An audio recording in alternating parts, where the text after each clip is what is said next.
كافها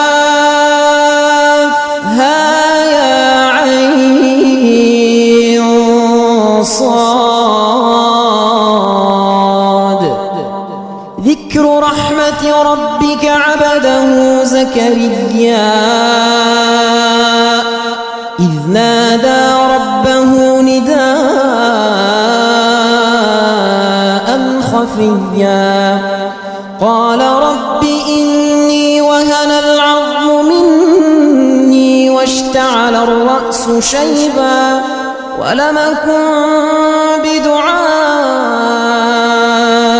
رب شقيا وإني خفت الموالي من ورائي